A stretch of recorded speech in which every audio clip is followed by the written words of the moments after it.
कभी कभी इंसान अपनी ज़िंदगी में ना चाहते हुए भी ऐसे मकाम पर आ खड़ा होता है जहां वो अपना दर्द सिवाय अल्लाह की किसी को नहीं सुना सकता। किसी की ज़िंदगी में उसके लिए आसानियाँ पैदा करना उसकी कब्र पर फातिहा पढ़ने से 1000 दर्जे बेहतर है।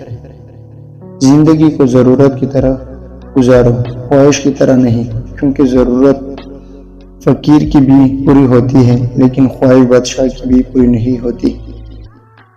सबसे साफ ज़बान रवैयों की होती है, कुछ कहना कुछ सुनना भी नहीं पड़ता और बात भी समझ में आ जाती है। और जब रवैये समझ आने लगे तो फिर किसी से कोई शिकायत नहीं रह जाती।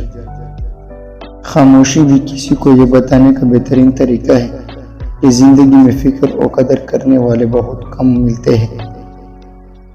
एहसास ताल्लुकात की बुनियाद है और एहसास हमेशा वही शख्स करता है जो खुद गर्ज नहीं होता। मुसलसल अहमियत देने के बावजूद भी अगर रिश्ते बेकदरे और बदमिजाज रहे तब रहने की बेहतरीन जगह हदूद है। शख्स बनकर नहीं, शख्सियत बनकर जियो, क्योंकि शख्स तो एक ना एक दिन मर ही जाता है लेकिन शख्सियत हमेशा जिंदा रहती है। अल्लाह से लगाई हुई उम्मीदें सुकून देती है और लोगों से लगाई हुई उम्मीदें परेशानी। अगर तुम किसी को धोखा देने में कामयाब हो जाओ तो ये मत सोचो कि वो कितना बेवकूफ़ था, बल्कि ये सोचो कि उसे आप पर कितना इतबार था।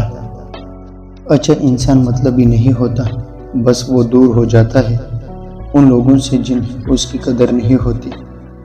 ए इज़्ज़त देने वाले रब, हमें उन लोगों के शर से महफूज फरमा जो हमारी अच्छाइयाँ तो छुपा लेते हैं और बुराइयाँ फैला देते हैं। सिर्फ मुस्कुराए और कह दीजिए कि मैं ठीक हूँ, क्योंकि हकीकत में कोई भी परवाह नहीं करता।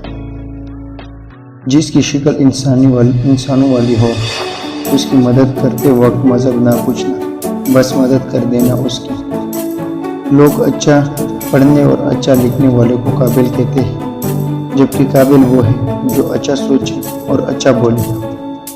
अगर हमारा इखलाक सिर्फ मनपसंद लोगों के लिए अच्छा है